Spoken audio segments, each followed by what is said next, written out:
The hidden self. Inside every human being, there exists a hidden self, the part of us we deny, reject, or push away. This is what Swiss psychiatrist Carl Jung called the shadow. The shadow is not evil. It's not something to destroy.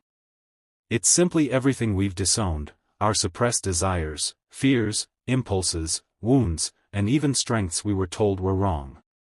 When you were a child, you learned quickly what was acceptable, what earned you love, approval, and safety. So you smiled when you wanted to cry.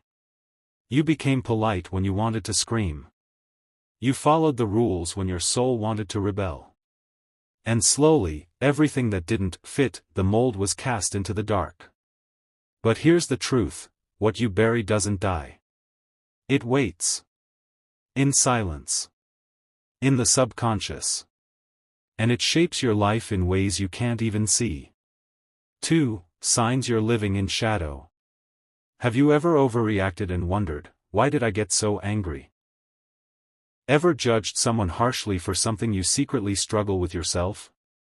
Do you sometimes sabotage your own happiness, relationships, or success, without knowing why?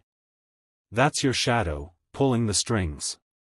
The shadow often reveals itself through triggers, situations or people that spark an intense emotional reaction.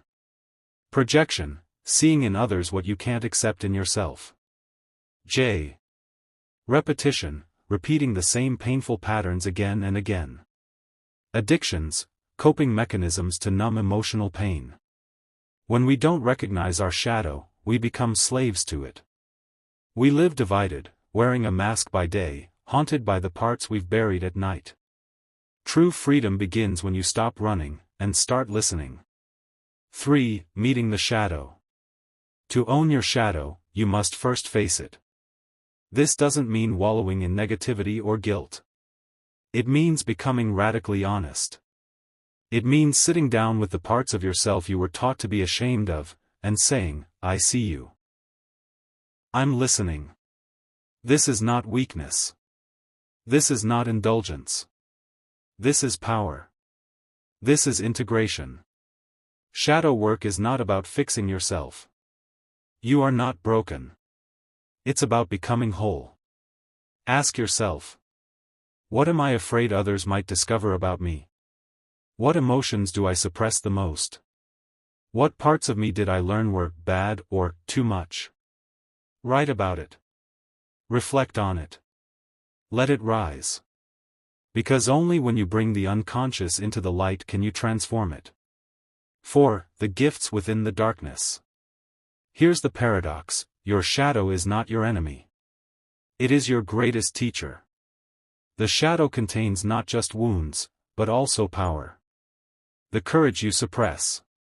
The sexuality you were taught to shame. The creativity you were told was impractical. The anger that protects your boundaries. The wildness that longs to set you free. Carl Jung said, the gold is in the dark. To reclaim your fire, you must walk through the ashes. When you own your shadow,